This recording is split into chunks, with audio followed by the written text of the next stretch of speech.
Hello everyone, Super Master Speaker here, and welcome back to Dragon Quest III: Seeds of Salvation. In the last episode, we had explored Cole and obtained the Sword of Kings. In between these episodes, I had guess what? I found all the mini medals. Well, there's one that I couldn't get, so yeah, there was quite a few I was missing. So I should have looked back at the last video, but now I have 91. I think at this point of the game I should have 92 or 90. I think 92 or 93, but I know I'm missing one.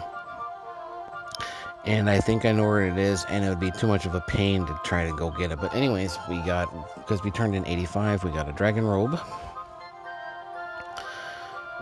So we're going to give that to Sadas, because Lollipie, it's 15 better than the, I think she has I forgot. One of the bikinis. I should have looked back quickly. Yeah. And yeah, the dragon robe is probably going to be the best armor for Sadas. So I want to give it to him. Also, we got the Staff of Resurrection. I can't remember if that if you use it as an item in battle, if it works as a zing spell or a kazing. I can't remember. So, but yeah. But in today's episode, we had, explored Cole and found out about Rubiss and gotten the fairy flute. And yeah, I gotta look. There's been some level changes and stuff like that. I'm just checking personalities too. But yes, we're going to be going to the Tower of Rubiss, which is just west of Cole, to rescue Rubiss. And it also has the third and final item that Zoma had stolen from Tantegel Castle, and also to get us something we need to reach Zoma's castle. But anyways, same monsters, muddy hands, skelegons, ghouls. I want to get rid of the muddy hands because in the last episode, I believe, because it's been about a week, I can't stand Stone Guardians. I'm tired of Stone Guardians. So, also, yes, ghouls can can summon voodoo gooters that we haven't fought for a while. But yeah, I kind of have an idea. I'm hoping I should have this game, the playthrough of this game, of the main part of the game, in 50 videos. At the time of this recording, this is obviously episode 44. I have recorded up to 46. And yeah, I should have the game beaten in about 50 videos. But anyways, welcome to the Tower of Rubiss. There are some new enemies here. There are some couple treasures. And like I mentioned, there's one of the three items that Zoma had stolen from Tantegel, and one of the three items we need for getting to his castle. But anyways, here, as I'm going to I just like showing off Peep because it lets you know reddish light, that means there's a mimic in there, so we're not opening that. Mimics right now aren't too threatening, but I don't feel like fighting them. They're not really worth fighting. There, we get some gold, not much. I'm gonna check for treasures. And there's just one more. I think, yeah, there's something around here. But anyways, yeah, we come across Hocus Chimeras and Manticores. And Hocus Chimeras, not that threatening. They can cast some spells, but really, they're just like their weaker cousins, the Chimera. They're not a threat. Unless things just go horribly wrong. Anyways, we talk to this guy, Thalwakas. That is the rule of the fuddling tiles. Yes, there's a new mechanic in this part of the game, and we'll come across it. Here we got some new enemies, Darth Voodoos. I think these guys can be a problem. I think they can yeah, I know they cast Kabuff, but we're not gonna be yeah, they're not much of a threat. I think they can cast some pretty nasty spells. I think they might be able to cast Kazing. Maybe Whack or Thwack, I'm not sure. Anyways, don't mind me. I'm also, during this time, I'm checking a map of this area too, because, yeah, I know there's treasures around here, but I just want to make sure I'm going the right way. But if we go this way, yeah, you can see now there's these tiles.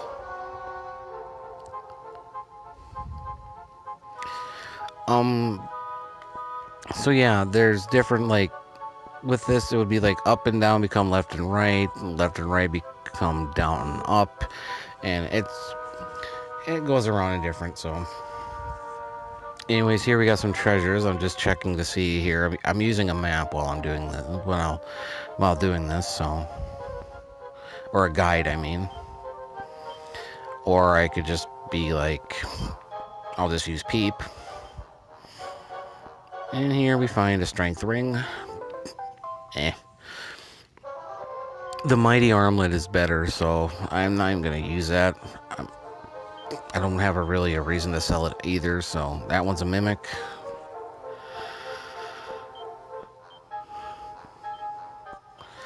And this one's a blue.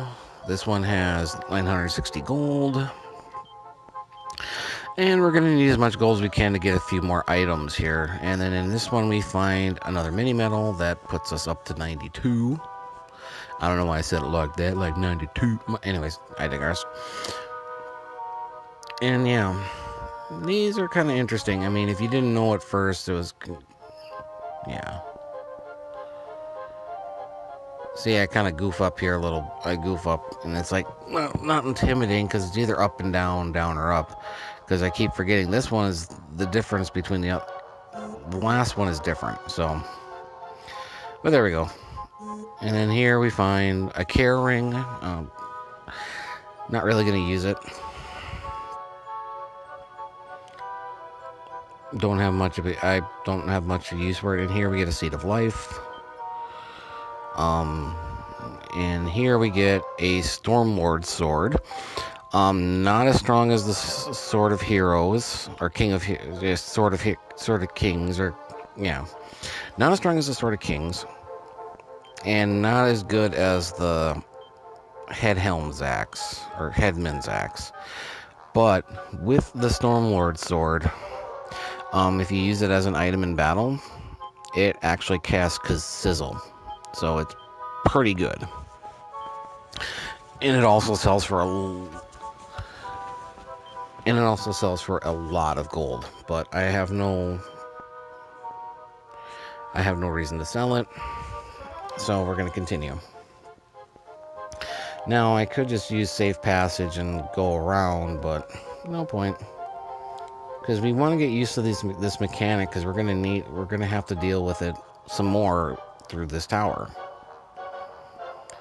And here we find more mana cores, nothing too threatening.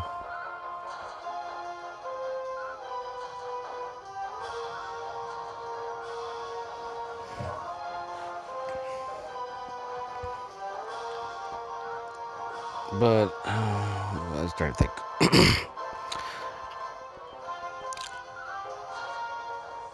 I just remember, let's see, comparing this version to the NES version. Oh yeah, mana cores can cast Crackle, so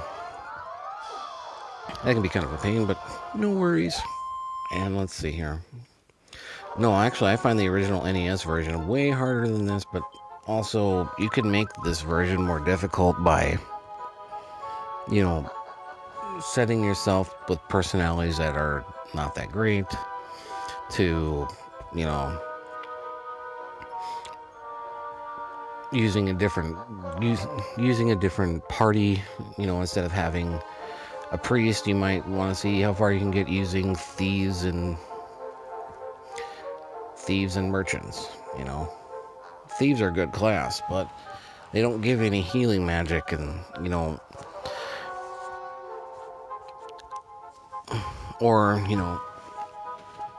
not getting a sage or anyways. And here we find a suit of oral Oriole. I'm gonna butcher that. Basically, the best armor in the game for the hero. It protects against magic. I believe you recover 1 HP per step, and look at that. I mean, look at the difference. And then I'm gonna get the spike armor to Kuroken. But yeah, almost 250 defense. That's pretty good. But yeah, if you fall, there's a room below, so there's no worry. So, but as I said, you want to get used to that mechanic. So, and I know there's a couple more treasures around here, so I'm just checking my map again.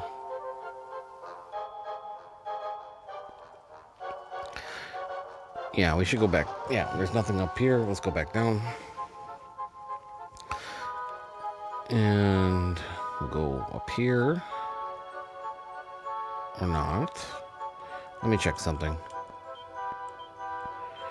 Let me use nose for treasure. Okay, there's 2 treasures left. Let me check the map or the guide here.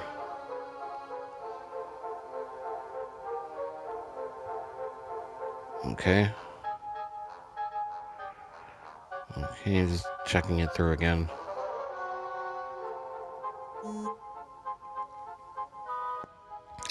Okay, alright.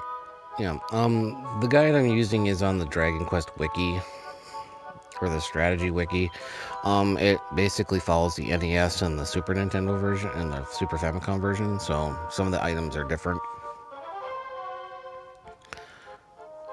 Like, obviously in this version there are no Pachisi boards that I know of, because I would have came across 4 of them already, but anyways. More manticores, no big deal.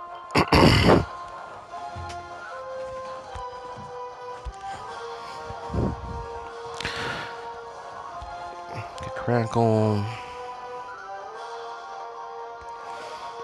Yeah, this game was, I felt the NES version was a lot harder. Oh, I should probably heal. Oh, excuse me. Wounds healed. And yeah, we're about,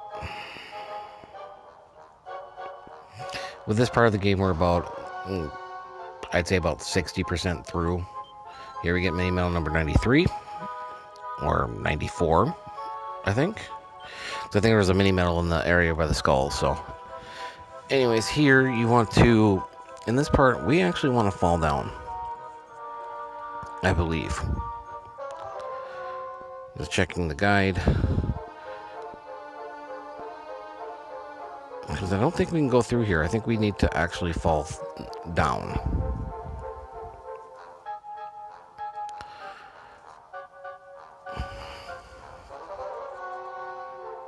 Just like I said, just checking the guide here, the walkthrough.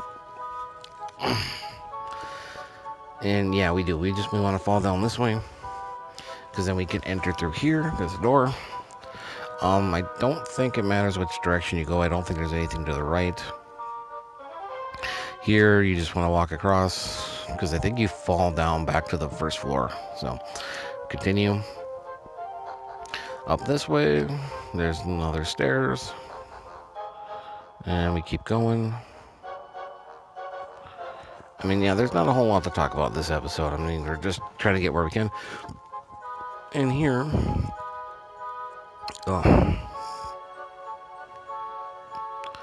just checking the guide. I'm trying to make sure there's nothing hidden here, secret here. And getting to fight some more. Yeah, that's the problem. These guys like to cast Fuddle, Balance, Fizzle. They run.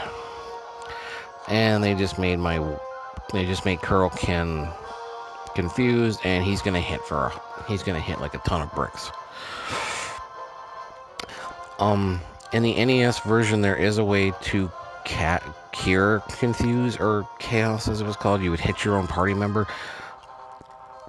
Unfortunately, in this version, you can't attack your own party members. I've tried. It doesn't let you. You can't select to attack a party member to knock them out. And I don't think there's any items that cure confuse. So yeah. That can be scary.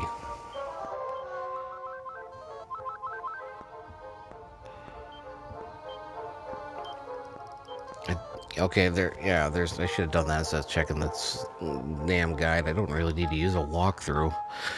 We're checking for items. Anyways, we're gonna walk around this way. We're gonna come up here. Enter here, and there's a bunch of spears.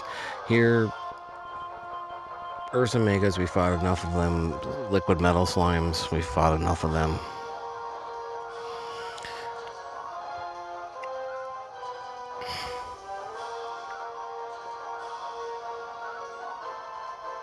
Are we gonna be lucky here?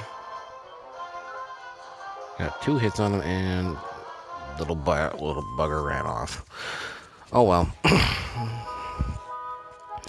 But if we go up to the statue, it's stunning lifelike depiction of the goddess.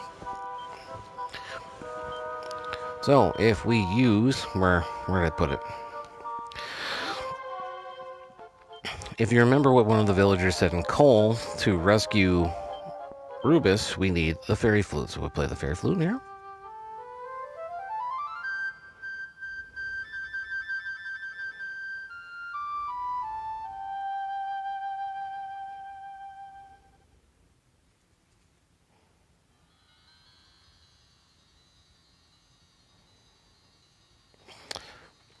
And what's this?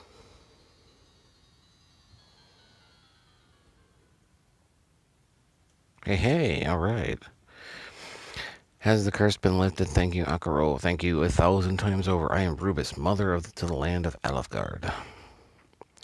I hereby bestow upon you the sacred amulet. Yes, that is the 3rd item we needed. We got the sunstone. We got the staff of rain. This was the 3rd item we needed.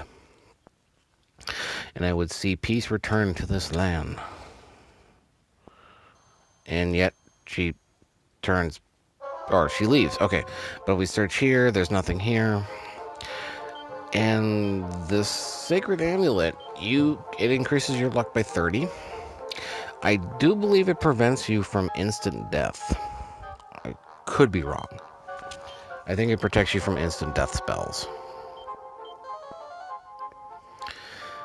But with that, we acquired the sacred the best armor in the game for the hero. We got the 3rd item to use to be able to get to Zoma's castle, and now we're gonna head back to Tantegel and save. And I think with that, we're gonna call it an episode here pretty soon.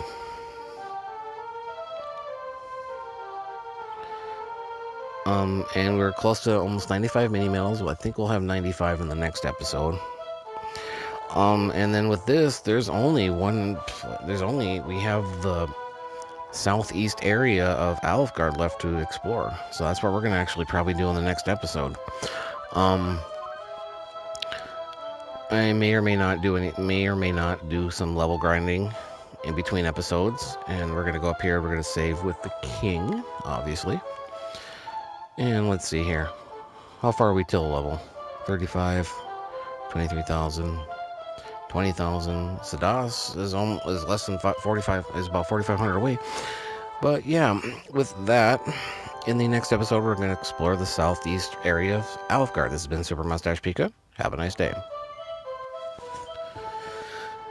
Hello everyone, Super Mustache Pika here, and welcome back to Dragon Quest III: Seeds of Salvation. In the last episode, we